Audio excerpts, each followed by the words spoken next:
السلام علیکم۔ اللہ کبھی بھی انسان کو مایوس نہیں ہونے دیتا۔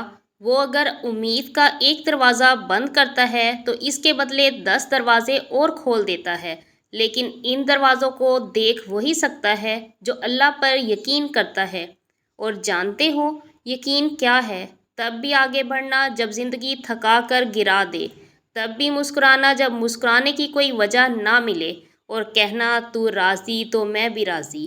اسی کے لیے ہاتھ اٹھانا اور گڑ گڑانا جس کا ملنا ناممکن ہو، یہ یقین کی وہ کیفیت ہے جب انسان کا دل چیخ چیخ کر کہتا ہے میرا رب قادر ہے ہر شے پر۔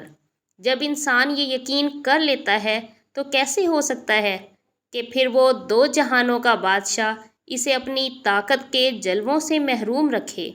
پھر تو میرا رب کہتا ہے تو نے اب مجھ پہ یقین رکھا نا، تو پھر دیکھ میں کہاں کہاں سے کیسے کیسے اسباب پیدا کرتا ہوں۔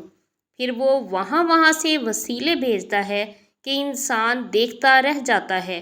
بس پھر ہر محرومی سے وہ انسان کو آزاد کر دیتا ہے اور اپنی محبت کی قید میں رکھ لیتا ہے، اور جس کو وہ اپنی محبت میں قید کر لے تو اس کے مقدر کی تو کیا ہی بات ہے۔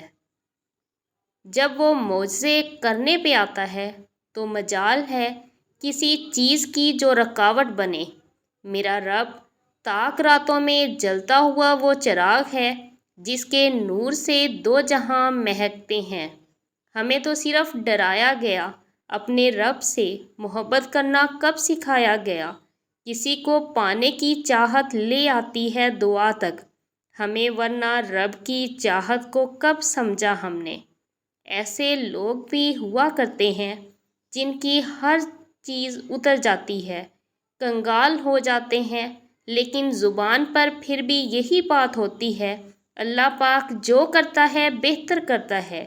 اپنے صبر سے اپنے ہی اچھے وقت کا انتظار کرنا اپنے رب سے محبت ہے۔ جو رب ہے نا، تم اس کی مصلحتوں کو نہیں سمجھ سکتے۔ تم دعا کرتے ہو اور کہتے ہو دعا قبول نہیں ہوتی۔ بے شک دعا رد نہیں ہوتی، لیکن جو چیز حق تمہارے حق میں بہتر ہی نہیں وہ کیسے دے دے؟ اگر کسی ایک شخص سے چھٹکارا ہو گیا تمہارا تو سمجھو حقیقی عشق کو سمجھنے کا وقت ہے تمہارا۔ اس چیز کو سمجھنے کا وقت ہے کہ رب تمہیں یہاں کیوں لے کر آیا ہے۔ یقین کرو کہ جب سارے دروازے بند ہو تو ایک کھلا ہوتا ہے، وہ رحمت کا دروازہ ہے۔ مانگو اس سے اس کی رضا مانگو۔ یقین رکھو وہ اپنے بندوں کو مایوس نہیں کرتا، اسے بندوں کو خوش کرنا آتا ہے۔